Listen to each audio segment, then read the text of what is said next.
Hello, this is Geotech Land, and today I'm going to be reviewing the Google Pixel 7 smartphone.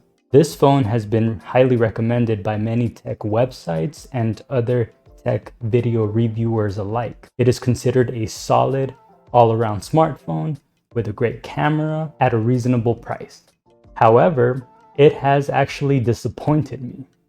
So I'll be unboxing this phone, sharing all my thoughts on the Google Pixel's OS, the display, and plenty of other little quirks. So let's take a look.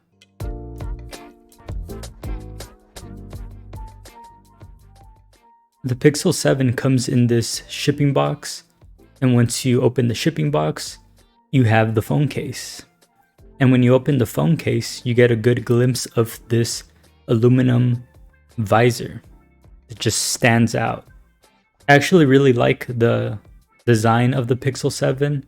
I know a lot of people are not a fan of the aluminum visor, but I think it's going to look fine if you put this phone in a case.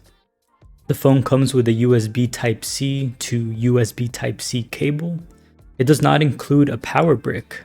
So if you don't have a USB Type-C power brick, there is an included adapter here. So it'll give you USB to USB Type-C.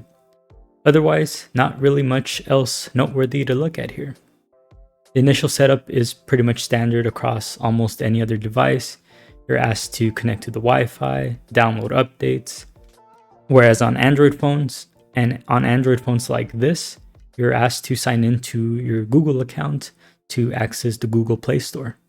And once I was done with the initial setup, usually one of the first things I'll go is to update the font. It seemed a little bit tiny, so I upped it a little bit.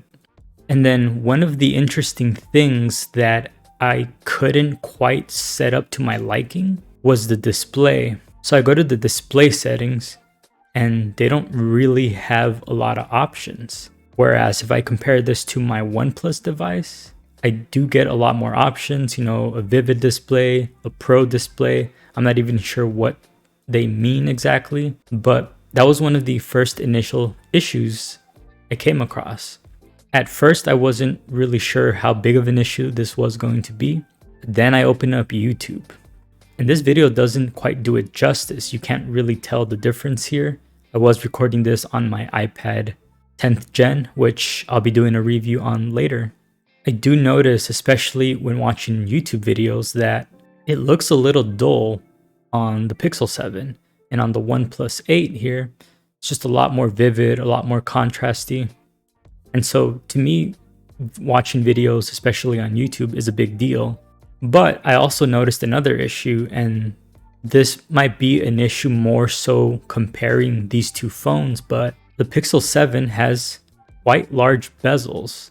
I mean, they're not that large, but when watching YouTube, I noticed a big difference. I noticed that the app is a lot more narrow, and when watching videos, it just looks a lot tinier compared to the OnePlus phone.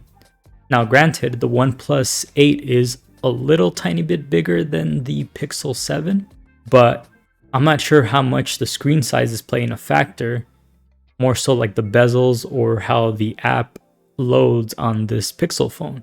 And one other major thing I was noticing is that in the initial setup, I was able to set up the fingerprint sensor, and that seemed to work fine without issues, but I was having a really strange, inconsistent issue where I try using the fingerprint sensor and it would work, doing something else and then coming back to the device. I would try using the fingerprint sensor, but it would just not detect my finger right. On one hand, I had to restart the phone and then it just started working better. But then eventually the same issue came up.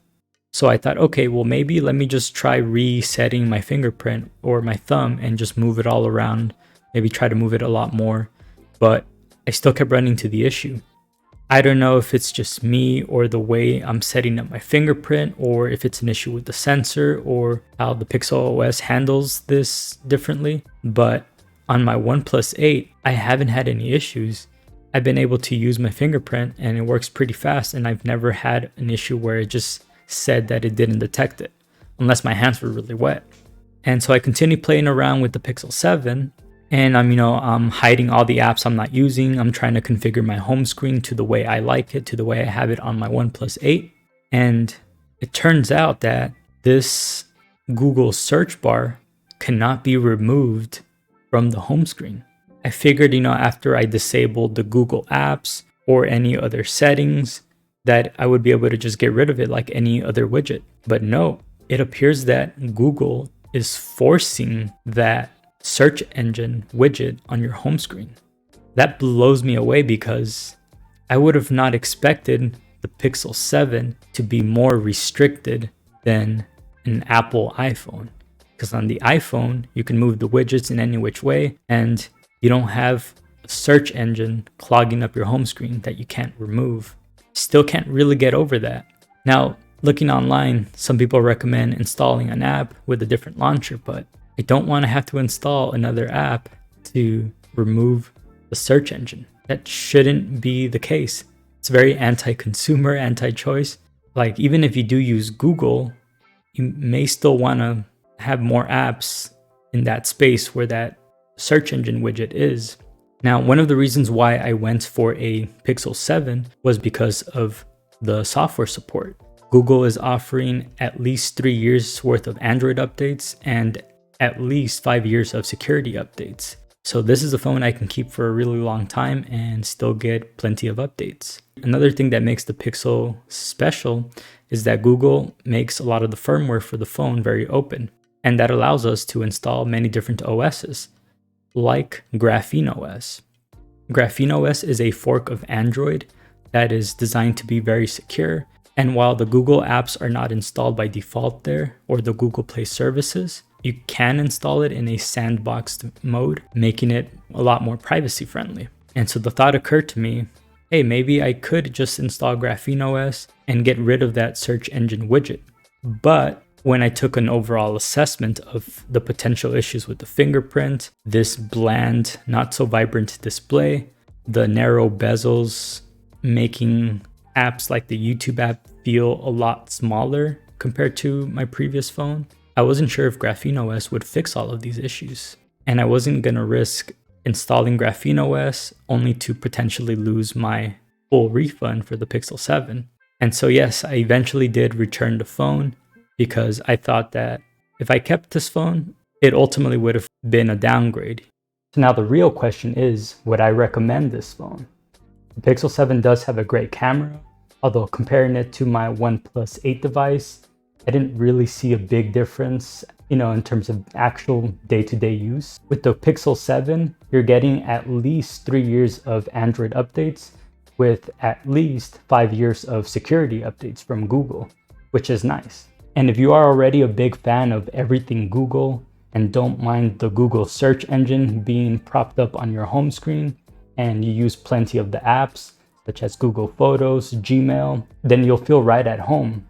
The camera app also has some interesting, cool AI features built in. Even if you do have a frustrating experience with the fingerprint sensor, you can always opt for a different unlock, such as face unlock or entering a PIN. And even though you could install Graphene OS, for the average user, they wouldn't really bother, so it's not really a feature they could take advantage of. But if you're not the biggest fan of Google, then I guess you could have a better experience on a OnePlus phone or maybe even a Samsung device. But let me know your thoughts. What do you think of the Pixel 7? Do you think Samsung, OnePlus, or the Pixel device have a better Android experience? Let me know your thoughts in the comments below, and if you like this video, please like, share, subscribe, and I will see you all next time. If you're enjoying my video, you can subscribe to me on YouTube, PeerTube, follow me on Odyssey. You could also support me on LiberaPay, Patreon. See links in the description below.